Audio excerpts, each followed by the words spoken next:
Okay, so now that you have downloaded the app and signed into your profile, we are going to schedule a meeting and I'm going to show you how to get that meeting invitation out to your participants. So if you click on meetings to the left, which is underneath the profile page, the only button you should see is schedule a new meeting. You're going to go ahead and click schedule a new meeting and that will take us to this page. So go ahead and take a minute if you'd like to fill out any of the information that you want to start out for this test meeting. And one thing that I want to point out here is that when you're scheduling a meeting, this is simply for invitation purposes. If you were to send out an Outlook invite, this just gives you, options to show the duration and when the meeting is going to start. This information is kind of irrelevant if you're not going to be sending out a calendar invite. What we're going to probably be doing, which I will show you in the next section or two, is how to put this invitation information into Canvas. So you probably won't need this, but feel free to go ahead and enter in the date and time anyway, just to get it right. But like I said before, if you enter in a 15-minute meeting and the meeting ends up going to an hour, this will never limit you on time or cut you off at all. One of the functions that I think will be very useful right here is the recurring meeting function. You can either set this to recur daily, weekly, monthly, or with no fixed time.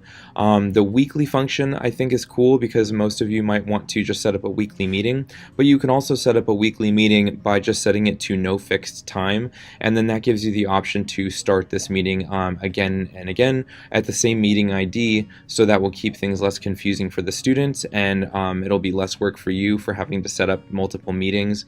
So I like to just keep that as no fixed time, and then the meeting will generate an automatic ID, so go ahead and leave that set as is, unless you would like to set it to your personal meeting ID. You can do one or the other, but the generated meeting number is also fine. You could require a meeting password, but that's just an extra step. Totally up to you. I don't think that's a function you'll need to be using. I like to set up everyone's video to start as on, but you can choose to start with everyone's videos off, whatever you're comfortable with. And then I like to also have the audio selected to both.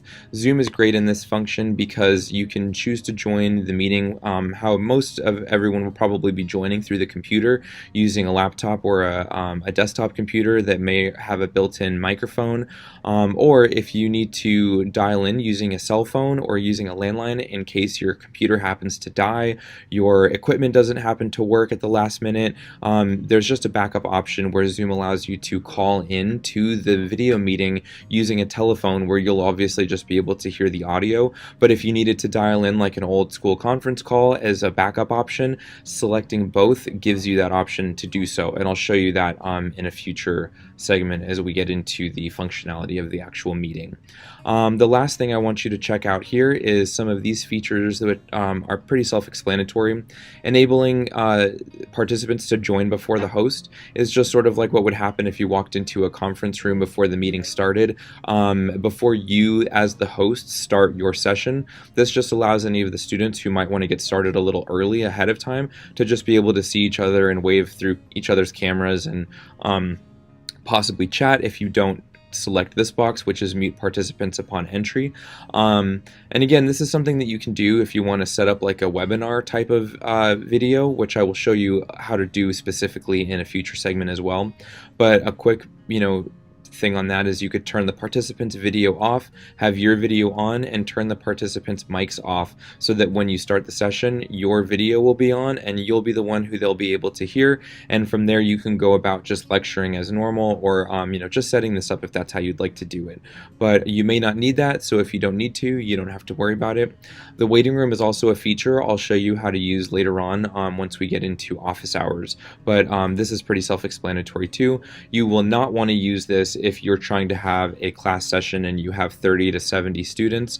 Enabling the waiting room means that you have to allow students one by one into your meeting, and this is again great for doing office hours, but I would not recommend this for a class meeting setup. So I would go ahead and leave that unchecked unless you're specifically setting up an office hours session.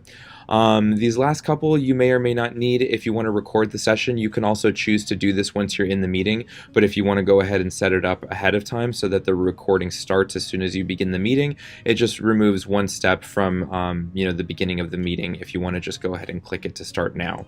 You may or may not want to record. You don't have to, so this is totally up to you.